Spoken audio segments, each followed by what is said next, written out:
All right, morning, gentlemen. We're here with head coach Hugh Freeze, National Signing Day 2021, first round edition. Coach, if you want to give us your opening thoughts here on your class and just how good it is to be at this point now.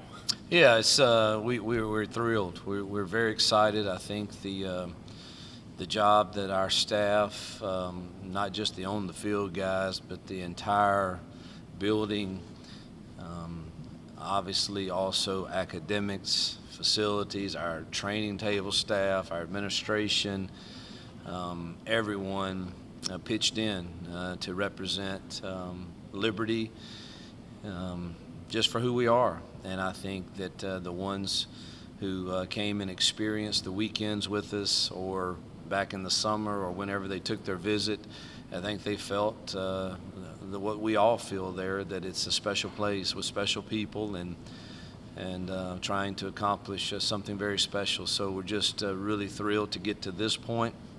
It's been a crazy 2.5 weeks, but having 10 mid-year signees and 7 others signed today is, we really hit on most every target.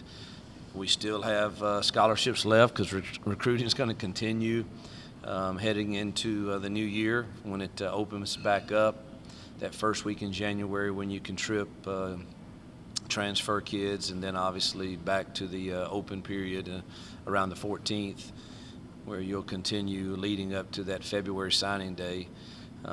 Not sure exactly how many we want to sign, but we certainly are still looking for a couple of guys in the offensive line for sure, and maybe another safety or corner.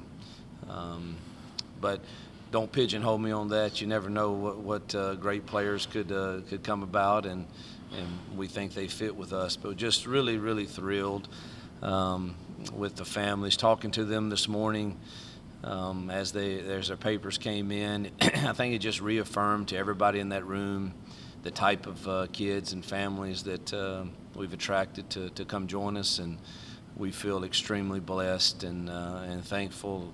Looking forward to adding this class to our roster to continue to help us to be one of the premier programs in the country. So really excited.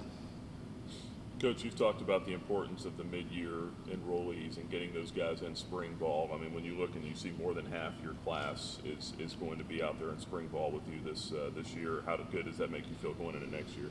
Well, I mean, it's a huge advantage to have kids go through your program, not only spring ball, but the whole semester with Coach Dom and his strength staff, and with Miss Danielle and the nutrition, and academically getting a good start to where they go through the spring and the summer, and then they come into fall camp and they don't really feel like newcomers. And the 10 guys are a mixture of high school guys that are mid-year graduates along with the transfer world. And so I think it's very beneficial to us to have those guys here for that extra semester. A guy like Charlie Brewer, who is so accomplished as a starter at Baylor, we know what he did getting them to the Sugar Bowl. And tell us how that relationship first developed and how this became a realistic option for him. Well, man, there's a lot of neat recruiting stories. I mean, that we could tell. One day we'd probably need to sit down and try to tell all of them. But I was in Kansas, Iowa, and Minnesota my first day out, and get the word that we obviously knew that he was on the market. Not quite sure if we had a real shot at him, but I just kept on and adjusted my plans and flew to Austin and met with his mom, his brother, and I thought we had just a great visit, and explained to him and showed him on the board they met us at an FBO, and I went through the whole offense with him and how I thought he fit it, and we hit it off, and that really got us, I think, in it, and he sees himself fitting in us in our offense with what we do. I think it fits his skill set. He's a tremendous, if you watch his stuff from Baylor, a tremendous rhythm player, rhythm passer, RPO guy that stands in the pocket and delivers the throw, and also has the ability to run. There's not many Malik Willises out there, but Charlie has his own skill sets, and he's not afraid to run it, and has shown, I think he rushed for 22 touchdowns or so in his Baylor career. So, I think he's a heck of a leader and the type of guy you want competing. And let's be, that room's full of some good players. It doesn't mean we don't like the ones we have. But I tell all recruits, and I don't know if many coaches do it, but I'm straight with them and tell them, look, my goal is to recruit you, and then my goal is to recruit somebody better than you as soon as I can. And I think that's real talk. And, I don't care what program you go to, they're going to have 4 to 5 quarterbacks on scholarship, 5 tight ends on scholarship, 5 running backs on scholarship every year. And you're not going to change that. You're not just going to roll into a year where, well, we like our guy, so let's just go with one scholarship guy. It's just that's not the way it works. And truth, competition, I think, for the right type of guy, brings out the best in people. And I love the fact that Charlie he's not afraid of that. He's open to that, and hope everybody responds to that the right way. And I think he appreciated my honesty and the opportunity, I think, to come in and play in a system that really fits him and a culture that fits him was attractive to him. Let's get to Damien sort of left in the news in advance. Hugh, on one of your 2 tangents on Monday, you mentioned you're recruiting guys you don't even know, especially from the transfer world. But with a guy like Caleb Snead, who has a former teammate in Chris Megginson, Javon Scruggs played against him, Tyron Staples played against him, you guys saw him in person. How much did that help in recruiting of a local kid that, their guys are on?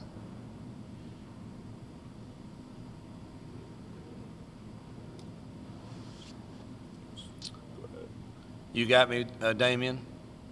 Yeah, sure do. Yeah, I think I know your question. You kind of went out there, but that one that one didn't feel like someone you didn't know. Number one, absolute have great respect for his high school coach, Coach Bradley, and he and I talked, as soon as it was evident that he was going in the portal. Even before that, I remember talking to Bradley after we played him, how fun it was for him to coach him and the type of kid and type of family he came from. And obviously so many of our players on our team know him. That one didn't feel quite as strange as some that you bring in on a weekend that you really haven't gotten to know. So it didn't feel like that at all. And when I did my home visit with him, I loved the kid. I loved his personality, loved his glow about him. So that one certainly it was not one that felt real uncomfortable. Let's go to John from the Sea of Red. Coach, you mentioned that you wanted to make sure you got a few offensive linemen in, and you got one this in December, and Reggie Young, one of the top-rated JUCO guys in the class this year. What did you see out of him, and how do you see him fitting in this year? Yeah, he's length, long, need that, and he has the feet. The only thing we have to do with Reggie is just put a little mass on him, and I'm confident that Dom and Danielle can do that. But he'll walk on campus being one of the more athletic offensive linemen that we have. We did miss on a target there that we had that we really felt good about. But I'm confident. We've already got a group set up to come in on January for that position too. We'd like to sign another tackle, obviously, and possibly a center also to have here just to add to the depth of that room. We don't lose much.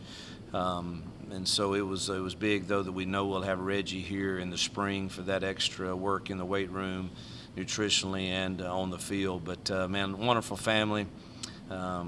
He took 3 trips and was committed to me on my home visit. They love the place, and he fits with us. And just really thrilled we get Reggie. Damien. You've been able to bring in some veteran linebackers over the last few signing classes, and how important was it to get a guy like Mike Smith, who has excelled at the JUCO level these past few years? Yeah, man. Norwood, the high school kid out of Colorado that signed with us, is, I think, a Power 5 talent.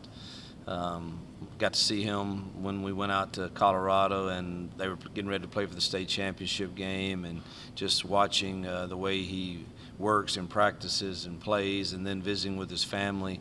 I think he's a heck of a signee out of high school. And then Mike Smith, Mike Smith Jr., because we need to talk about Mike Smith Sr. too, who's an incredible father, and Miss Maya, the whole family. They're just that was a battle. That was a battle all the way to the end with Power 5 schools, and I think it speaks volumes for how our program is viewed too.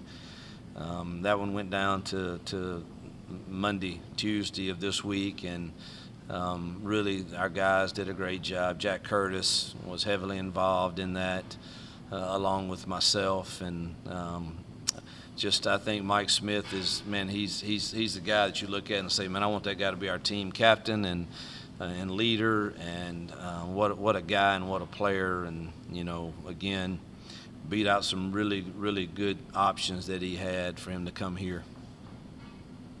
John? Coach, I wanted to get your thoughts on wide receiver Markel Fortenberry. He's obviously got a really good story. Talked to him a couple times, but get your thoughts on him. Then also your two tight ends that you're bringing in, the high school, Tegan Martin, and then the transfer from Minnesota. Yeah, so wide receiver-wise, obviously Snead, that speaks for itself, veteran, mature, big, outside threat that can win one-on-ones. And then you bring in a high school kid like Markel to develop, and I love his length. I like long receivers, and we definitely have gotten longer with those two. And great story, great family. Paul and Miss Caroline, I mean, that's just, we love that family, and they fit with us, and I'm glad that we got him in early and he committed, because he started blowing up there at the end and, dominated the All-Star game in Tennessee. And so I think we've got us a gem there. He really kind of reminds me, if you watch his tape, and I don't want to put too much pressure on him, but when I watch his tape and then I'll go back and watch high school tape of AGG, it's a lot of similarities there. And we're really thrilled with getting Markel. Oh, tight ends. All right, tight ends. So, yeah, I'd love to go by position because I don't want to forget anybody, but, man, Austin and Tegan. So I kept telling Coach Ben, look, Ben, I'm tired of going out to pregame and seeing tight ends on other teams that are a lot longer than ours. We got to get some length, man, if at all possible. And so that was kind of I think length is important at a lot of positions, tight end being one of them. And to get Tegan, who I think is going to be, and again, he had Iowa State, Minnesota, and just really knew that this was the place for him. We had to convince Dad a little bit, so I hope Dad hears this. Mom was all in with us all the time, but we had to convince Dad a little bit to get him away from home. But after he came on his visit, Dad was all in too, so that was thrilling. I think Austin's going to be, Tegan's going to be a big human being too in time. And then obviously to get a kid that has signed with a Power 5 program that has so many years left in Austin. What a great family. Liberty, I can't take a ton of credit for this one, even though I think, Kent and I did our home visits there and really felt good about it. But truthfully, Liberty can sell itself to some families, and they already have their families have kids that are here. His uncle and aunt have 2 students at Liberty, and Austin has a brother that is at Liberty also. And so word of mouth from those is probably the biggest asset we had, and because they had many other options also. He took his visits, but we had the last visit, and I think it was pretty clear that this was the right fit for him. He's a guy that's 6'5" and weighs probably, I think, weighed 236 or 8 on his visit, and I think he'll be, 255, 260, 6'5" guy that can play a lot of snaps for us for a long time. Coach, move to the safety room here, and one I want to ask you about is Bryan Green, two-way guy, baseball as well. Have you coached a lot of guys like that before that have played different sports? Yeah, the only one that I recall right off the top of my head is Sinquez Golson, who played corner for me at Ole Miss and also played baseball and was tremendous at both.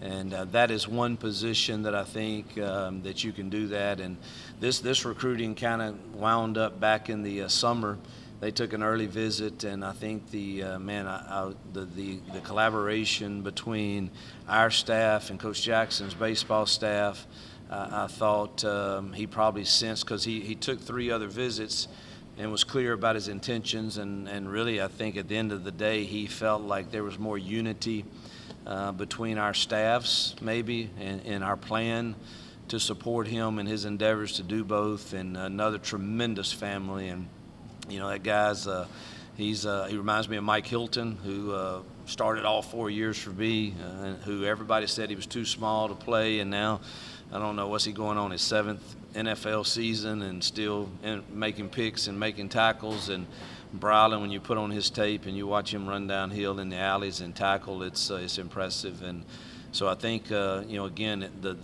just the family feel of the way that we collaborated with baseball and recruiting him, I think gave us the edge. Other safeties, Sweeney, man, what a player. Guys led his team to 2 state championship games, and that was a battle too. It was he had a lot of great options, and it wasn't until really after his official visit this past weekend on Tuesday that we felt like we were in the best shape with winning him. I think he's going to play early, and he could be a big guy. And then Corey comes from a highly academic school.